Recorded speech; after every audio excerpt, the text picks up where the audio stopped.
சும்மா இருக்கிற அந்த வாழ்க்கை எனக்கு வேண்டாம் ஆண்டவரே. அமைதியா இருக்கிற அந்த வாழ்க்கை வேண்டாம். என்ன செய்தோம் என்று தெரியாத அந்த சூழ்நிலை எனக்கு வேண்டாம். தகப்பனே, என்னை சரியான இடத்துல நீர் கொண்டு போய் வைத்து சரியான விதத்திலே நீர் என்னை வளர்த்து ஒவ்வொரு நாளும் அதற்கு ஏற்ற ஒரு ஷெட்யூல்ல ஆண்டவர் எங்களுக்கு தரப்போகிறதற்காக உமக்கு நன்றி அப்பா.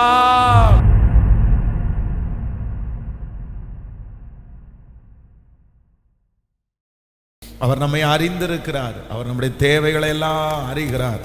அவரே நம்மை ஜெபிக்க வைக்கிற ஒரு தேவன். அவரே வார்த்தைகளை கேட்க வைக்கிற ஒரு தேவன். அவர் நமக்கு ரொம்ப அழகாய் கர்த்தர் வாக்கு கொடுத்திருக்கிறார். நான் போகும் வழியை அவர் அறிந்திருக்கிறார். ஆமென். நம்முடைய உட்காருதலையும் நம்முடைய எழுதலையும் அவர் அறிந்திருக்கிறார் என்று தேவ மனுஷன் சொல்லுகிறார். ஆமென். நான் வானத்திற்கு ஏறினாலும் நீர் அங்கே இருக்கிறீர். நான் பாதாளத்தில் படுக்கை போட்டாலும் நீர் அங்கும் இருக்கிறீர். அப்ப நம்முடைய ஆண்டவர் நம்மை பார்த்து கொண்டே இருக்கிறார். நம்முடைய அருகாமையிலே ஆண்டவர் இருக்கிறார். இதே போல ஆண்டவர் ஒரு ஜெபத்தை ஏற்படுத்தி ஆண்டவர் நம்மை ரொம்ப அழகாய் உருவாக்கி அவருடைய வார்த்தையை நம்மத்திலே விதைத்து தரிசு நிலங்களை எல்லாம் கர்த்தர் ஒரு செழிப்பான நிலமாய் கர்த்தர் மாற்ற போகிறார். ஆமென். வேதத்தில் நீங்கள் ஆதியாகமத்தில் வாசிக்கும் போது வேதம் சொல்லுது, ஆண்டவருடைய வார்த்தை கடந்து வர வர வர ஒவ்வொன்றா அப்படியே உருவாச்சு அப்படின்னு நம்ம வாசிக்கிறோம். ஒவ்வொன்றாய் உருவானது. ஆண்டவர் முதலாம் நாளில் நீங்கள் படைக்கும் போது 1ஆம் அதிகாரத்தினுடைய ஆதியாகமத்தினுடைய 1ஆம் அதிகாரம் நினைக்கிறேன், 1ஆம் அதிகாரத்தினுடைய 5வது வசனத்திலிருந்து நம்ம வாசிப்போமே. ஆனால் 5வது வசனம், தேவன் வெளிச்சத்திற்கு பகல் என்று பெயரிட்டார், இருளுக்கு இரவு என்று பெயரிட்டார். சாயங்காலமும் விடியற்காலமும் ஆகி முதலாம் நாள் ஆயிற்று. அப்போ ஆண்டவருடைய வார்த்தை உள்ள போக போக போக போக எல்லாமே உருவாயிச்சுன்னு வேதம் சொல்லுது. அப்ப நான் என்ன நம்புறேன் அப்படின்னு சொன்னா, இந்த 100 நாட்களும் ஆண்டவருடைய வார்த்தை நமக்கு நேராய் கடந்து வருகிறது. நமக்குள்ள பரிசுத்தம் உருவாகும், நமக்குள்ள நீதி உருவாகும், நமக்குள்ள ஆசீர்வாதம் உருவாகும். நமக்கு என்னென்னலாம் ஆரம்பிக்கப்படணுமோ எல்லாமே அவருடைய வார்த்தையினால் உருவாக போகிறது. அவருடைய வார்த்தை பலம் உள்ளது. அவருடைய வார்த்தை சகலவற்றையும் செய்ய போகிறது. அவருடைய வார்த்தைகள் கடந்து வர வர நம்முடைய சரீரத்தில் ஒரு மாற்றம் உண்டாக போகிறது. அவருடைய வார்த்தை இல்லாதவைகளை இருக்கிறது போல் அழைக்கிற அவருடைய வார்த்தை நம்மை அழகாய் உருவாக்க போகிறது. ஹல்லேலூயா. வேதம் சொல்லுகிறது, அவருடைய வார்த்தைக்கு நடுங்குகிறவர்களை நோக்கி பார்க்கிற ஒரு நல்ல தேவன். அப்போ வேத ஆண்டவருடைய வார்த்தை கிடைத்த உடனே நான் அதை உட்கொண்டேன், நான் அதை பிடிச்சுக்கிட்டேன். அப்போ ஆண்டவருடைய வார்த்தையினால எல்லாரும் பிழைப்பார்கள். அதனால இந்த 100 நாட்களும் கர்த்தருடைய வார்த்தையை நம்ம அதிகமாய் தியானிக்க போகிறோம். அவருடைய வார்த்தையை நம்ம விசுவாசிக்க போகிறோம். கர்த்தர் நமக்காக பெரிய காரியத்தை கர்த்தர் செய்வார். நம்ம வாசித்த இந்த ஆதியாகமம் 1ஆம் அதிகாரத்தினுடைய 5வது வசனத்தில் வாசிக்கும் போது, தேவன் வெளிச்சத்திற்கு பகல் என்று பெயரிட்டார், இருளுக்கு இரவு என்று பெயரிட்டார், சாயங்காலமும் விடியற்காலமும் ஆகி முதலாம் நாள் ஆயிற்று. முதலாம் நாள் ஆயிற்று. கவனிங்க ஆண்டவருடைய பிள்ளைகளே, நம்முடைய ஆண்டவராகிய தேவன் இந்த உலகத்திலே இருக்கிற சகல காரியத்தையும் ஆண்டவர் படைப்பதற்கு கர்த்தர் 6 நாட்களை ஆண்டவர் எடுத்துக்கொண்டார். 6 நாட்களை எடுத்துக்கொண்டார். பொதுவாக நான் என்ன இதில் நினைச்சேன் அப்படின்னு சொன்னா, ஏன் ஆண்டவர் ஒரே நாளில் எல்லாத்தையும் முடிச்சிருக்கலாம்ல, ஒரே நாளில் எல்லாத்தையும் படைச்சிருந்தார் அப்படின்னு சொன்னா, அந்த 7 நாளில் 6 நாள் ரெஸ்ட் எடுத்திருக்கலாம்ல. அவர் வல்லமை உள்ள தேவன், அவர் மகத்துவம் உள்ள தேவன், அவர் மிகப்பெரிய தேவன். அவர் சொன்னால் ஆகும், அவர் கட்டளையிட நிற்கும். அவர் மனசுல என்ன நினைக்கிறாரோ அது நடக்கும். அவருடைய வாயிலிருந்து புறப்படுகிற வார்த்தை அப்படியே நடக்கும். அப்போ 6 நாள் செய்ய வேண்டிய ப்ராசஸ, 6 நாள் செய்ய வேண்டிய வேலையை முதலாம் நாள் ஆயிற்று, 2ஆம் நாள் ஆயிற்று, 3ஆம் நாள் ஆயிற்று, 4ஆம் நாள் ஆயிற்று, 5ஆம் நாள் ஆயிற்று, கடைசியில் 6ஆம் நாள் ஆயிற்று. இப்போ 6ஆம் நாளிலே எல்லாவற்றையும் செஞ்சு முடிச்சிட்டு 7ஆம் நாளிலே ஆண்டவர் என்ன பண்ணாராமா? ஓய்ந்திருந்தார் அப்படின்னு வேதம் சொல்லுது. இப்போ உங்க கையில வந்து ஒரு 10 வருஷம் நீங்க உழைச்சு கிடைக்க வேண்டிய மொத்த பணத்தையும் ஒரே நாளில் உங்க கையில கொடுத்துட்டு இந்த 10 வருஷம் நீ எந்த வேலையும் செய்ய வேண்டாம், அவ்வளவுதான் 10 வருஷத்தினுடைய சம்பளம் உங்களுக்கு கிடைச்சிருச்சு அப்படின்னு சொன்னா நம்ம எவ்வளவு குஷியாகும். அவ்வளவுதான், ஐயோ அவ்வளவுதான் 10 இயர்ஸ்னுடையது மொத்தமா ஒரே நாள்ல கிடைச்சிருச்சா, அவ்வளவுதான், இனி 10 வருஷத்துக்கு நமக்கு ஜாலி தான், அவ்வளவு எந்த வேலையும் இல்லை, நம்ம ரொம்ப ஃப்ரீயா இருக்கலாம் அப்படின்னு நம்ம நினைப்போம். ஆனா வேதத்துல ஆண்டவர் வந்து வேதம் சொல்லுது எல்லாவற்றையும் ஒரே நாளில் அவரால் படைக்க முடியும். ஆனா அவர் என்ன பண்ணார் அப்படின்னா, அப்படி படைக்காம 6 நாட்களுமே வேலை செய்வதற்கு இல்லைன்னா அதை உருவாக்குறதற்கு என்று அவர் வந்து ஒரு டைம் ஷெட்யூல ஆண்டவர் ரொம்ப அழகா வச்சிருந்தார்.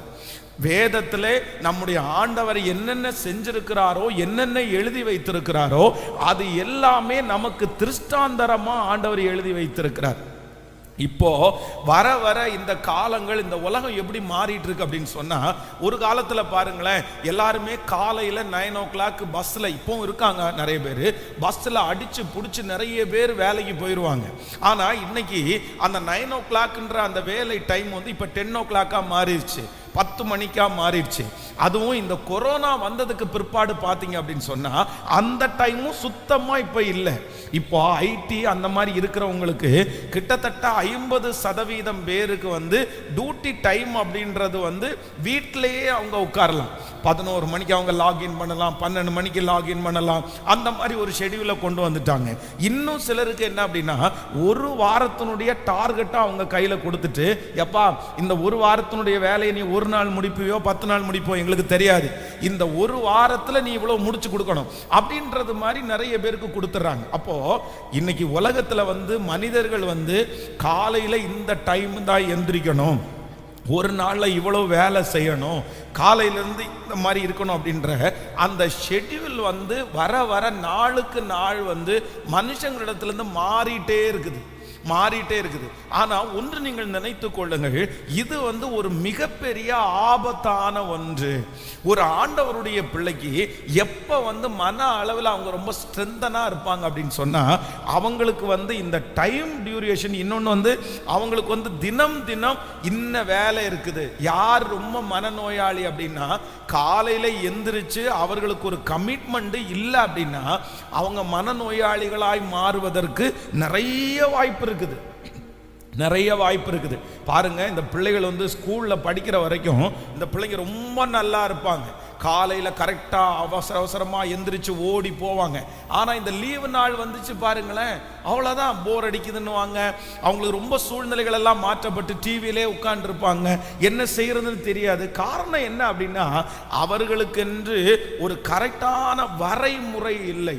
இன்றைக்கு இந்த ஜெபத்தை ஆரம்பிக்கும் போது நம்ம எல்லாருமே என்ன பண்ணணும்னா, ஆண்டவரே எனக்கு வந்து டெய்லி காலையில எந்திரிக்கும் போது 6 நாட்களும் எனக்கு என்ன அப்படின்னு சொன்னா, இந்த நாள் இன்ன ஒர்க்கு, இந்த நாள் இந்த ஒர்க்கு, இப்படிப்பட்ட ஒரு நல்ல டைமிங் போட்டு எனக்கு அந்த மாதிரி ஒரு கிருபையை கொடுங்க ஆண்டவரேன்னு நம்ம கேட்கணும்.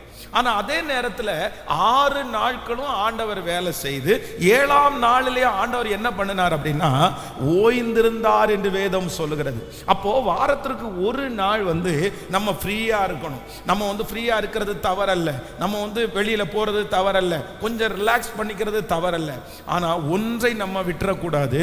இங்க யாரெல்லாம் இந்த ஜபத்துல இருக்கிறவங்க இன்னும் நீங்க ஒழுங்காக டைம் இது ஷெட்யூல் பண்ணாதவங்க, ஹல்லேலூயா, எப்போ அந்த டேட்டுக்கு அந்த நாளுக்கு ஒர்க் எதுவும் இல்லை அப்படின்னு சொல்றவங்க, சரியான காரியத்தை நேரப்பட செய்யாதவர்கள், இன்னைக்கு நீங்க ஒரு தீர்மானம் எடுக்கணும். ஆண்டவரே எனக்கு ஒரு கிருபை கொடுங்க, நீங்க கொடுத்த அந்த 6 நாட்களிலையும் நீர் எப்படி ஆக்டிவா, நீர் எப்படி அந்த காரியத்தை எல்லாம் செய்தீரோ அதே போல நானும் அந்த டைமோடு செய்வதற்கு கர்த்தர் எனக்கு கிருபை தருவதற்கு கர்த்தர் வல்லவராயிருக்கிறார்.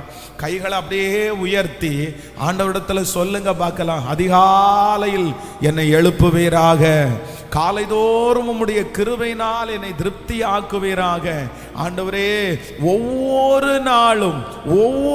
நாளும் எனக்கு அன்றைக்கு உள்ள ஒரு வேலையை நீர் தந்து, ஆண்டவரே என்னை பிஸியா நீங்க வச்சு, ஆண்டவரே என்னை நீங்க பிஸி ஆக்கி, ஹல்லேலூயா, அப்படிப்பட்ட ஒரு சூழ்நிலையில நீர் என்னை உருவாக்குறதற்காக உமக்கு ஸ்தோத்திரம். சும்மா இருக்கிற அந்த வாழ்க்கை எனக்கு வேண்டாம் ஆண்டவரே, அமைதியா இருக்கிற அந்த வாழ்க்கை வேண்டாம். என்ன செய்தோம் என்று தெரியாத அந்த சூழ்நிலை எனக்கு வேண்டாம். தகப்பனே, என்னை சரியான இடத்துல நீர் கொண்டு போய் வைத்து, சரியான விதத்திலே நீர் என்னை வளர்த்து, ஒவ்வொரு நாளும் அதற்கு ஏற்ற ஒரு ஷெட்யூல்ல ஆண்டவர் எங்களுக்கு தரப்போகிறதற்காக உமக்கு நன்றி அப்பா. ஹல்லேலூயா. ஒரு மாதத்துல ஆண்டவரே, ஒரு மாதத்துல நீங்க எனக்கு என்ன தர்றீங்களோ, ஒரு மாதத்துல நான் ஒரு நல்ல அழகான ஒரு டார்கெட்டை ஃபிக்ஸ் பண்ணி அதற்கு நேராய் ஓடுவதற்கு கர்த்தர் எனக்கு பலன் தருவீராக. ஆமென்.